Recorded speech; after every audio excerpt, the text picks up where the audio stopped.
ഇതിന്റെ അഴിക്കണ്ട ഇതിന്റെ കാര്യം അഴിക്കാതെ പോകും.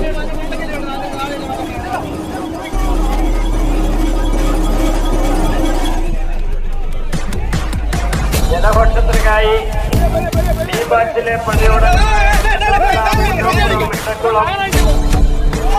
കോച്ചാട്ടൂർ, കൈതക്കോടി, കോടിയാട്ടുകര, ആറാട്ടുപുഴ, നേപ്പറം, തിരുമറവക്കര, കടപ്പറ എന്നീ 9 പള്ളിയോടങ്ങൾ ക്ഷേത്രക്കടവിൽ വകുക്കടവിലാണ് തയ്യാറായി നിൽക്കേണ്ടത്. ചെന്നിത്തല, പുല്ലൂപ്പുറം, ഇടക്കുളം, മംഗലം, കോച്ചാട്ടൂർ, കൈതക്കോടി, കോടിയാട്ടുകര, ആറാട്ടുപുഴ, നേപ്പറം, തിരുമറവക്കര, കടപ്പറ എന്നീ പുത്തൻ പള്ളിയോടം ഉൾപ്പെടെ ഉള്ള 9 പള്ളിയോടങ്ങളും മതിൽക്കടവിലാണ് ജലഘോഷയാത്രയ്ക്കായി അണിനിരക്കേണ്ടത്. അതിനുപുറത്ത് ട്രാക്കിലുമായി ഈ 9 പള്ളിയോടങ്ങളും എത്രയും പെട്ടെന്ന്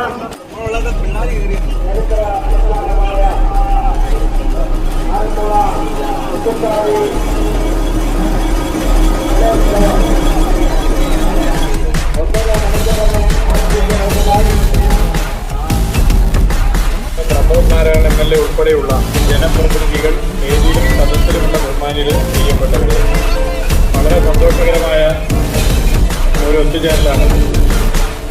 ചരിത്രപരമായ ഏറെ സവിശേഷതകളുള്ള മണ്ണാണ് ആറന്മുള എന്നുള്ളത് നമുക്കറിയാം.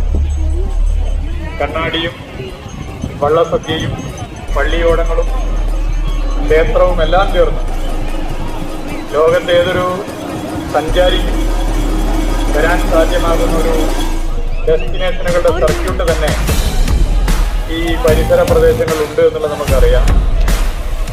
ലോക ടൂറിസത്തിന്റെ ഭൂപടത്തിൽ തന്നെ വലിയ നിലയിൽ അടയാളപ്പെടുത്തിയ സ്ഥലമാണ് അതുകൊണ്ട് ആറന്മുള.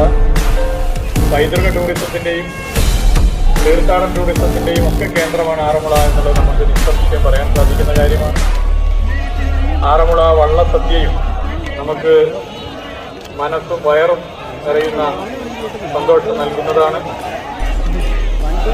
ലോകത്തിലെ തന്നെ ഏറ്റവും വലിയ സദ്യകളിൽ ഒന്നാണിത് എന്നുള്ളത് നമുക്ക് ചൂണ്ടിക്കാട്ടാനാകും. മറ്റ് വിശദമായ കാര്യങ്ങളിലേക്ക് ഞാൻ കടക്കുന്നില്ല. കേരളത്തിലെ പുരാതനമായ വള്ളംകളിയാണ് ആറന്മുള ഉത്രട്ടാതി വള്ളംകളി. മാത്രവുമല്ല പള്ളിയോടങ്ങളാണ് ഇവിടുത്തെ വള്ളംകളിയുടെ മുഖ്യ ആകർഷണം.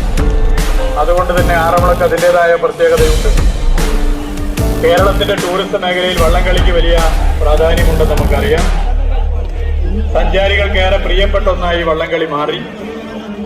ആറന്മുളയിലെ വള്ളസദ്യയും വള്ളംകളിയും ടൂറിസം കലണ്ടറിൽ ഇതിനകം തന്നെ ഉൾപ്പെടുത്തിയിട്ടുണ്ട്.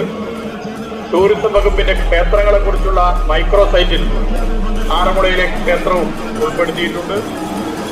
ഇപ്പോൾ ഈ വള്ളംകളിയെക്കുറിച്ച് പറയുമ്പോൾ ഇവിടുത്തെ ബഹുമാനിയായ MLA കൂടിയായ മന്ത്രി ശ്രീമതി വീണ ജോർജും തൊട്ടപ്പുറത്തെ MLA കൂടിയായിട്ടുള്ള ശ്രീ പ്രമോദ് നാരായണനും ആറന്മുള വള്ളംകളിയുമായി ബന്ധപ്പെട്ട് പള്ളിയോട സംഘങ്ങൾക്ക് ധനസഹായത്തിന്റെ ആവശ്യകതയെക്കുറിച്ച് ചൂണ്ടിക്കാട്ടിയിരുന്നു. അതിന്റെ ഭാരവാഹികളെ ചൂണ്ടിക്കാട്ടിയിരുന്നു.